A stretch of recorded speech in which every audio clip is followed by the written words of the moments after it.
Cool. Hello. Hey, Andrew, how are you? Hi. I'm very good, thanks. How are all of you? Good. Yeah, good. Thank you. Good, my man.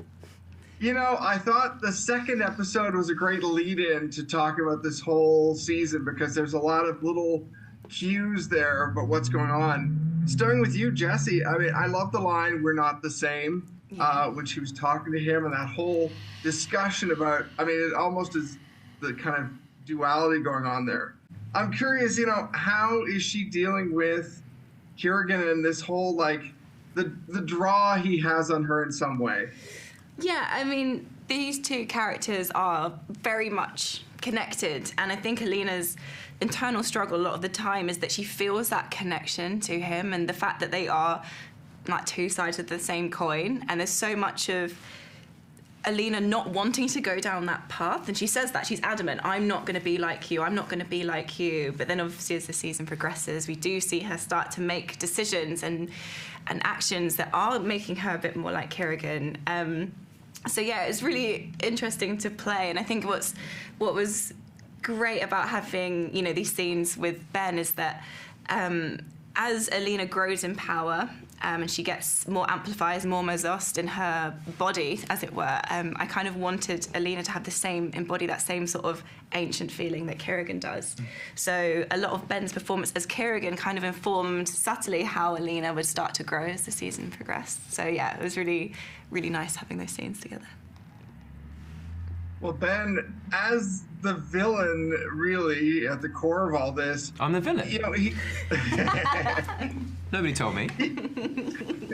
He seems somewhat more relatable or redeemable, I should say, at points in the first season, whereas this time, you know, there's more of his humanity that slipped away for his cause. Yeah. I'm curious, you know, how you think, you know, how much humanity is there left for him, and you know, could he ever be redeemable?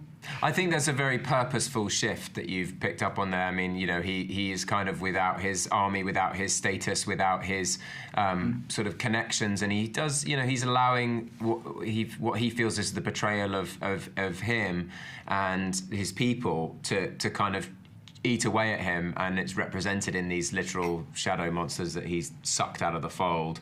And I think that, you know, it's very important to keep those little seeds of hope, but I think it's almost a question of too little, too late. I think in this series he's so rageful and nasty, and he's really grabbing the whole season by the throat that it's harder to see those kind of little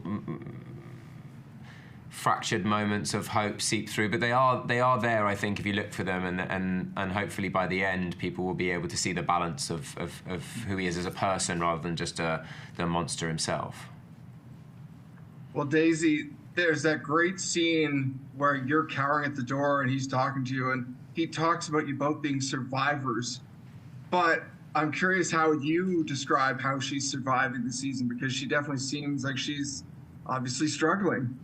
She is obviously struggling, but at her core, she is a survivor. And when he says that line, it does strike a chord with her, because he's very in his, I think, own head about his struggle. And he chooses to exist within his victimness, whereas she chooses to not let being a victim, she fights against that.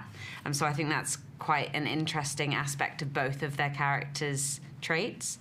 Never thought of that. It's cool. Yeah. I think, you know, she doesn't let her... I feel like anger is fear's body armor, and I think that's a lot of where the Darkling comes from. And I think how you face up to your fears says a lot about who you are as a person. And I think in spite of all the fear, obviously, because she is a victim and she has been traumatized and she has been abused, but she's very resilient, and she really resists letting it continue to make her suffer. Yeah. Very well said. Well, thank you all. It was a pleasure. The season is fantastic. Thank you so much. Thank you. Thanks, man. Thank you. Have a great day. Take care.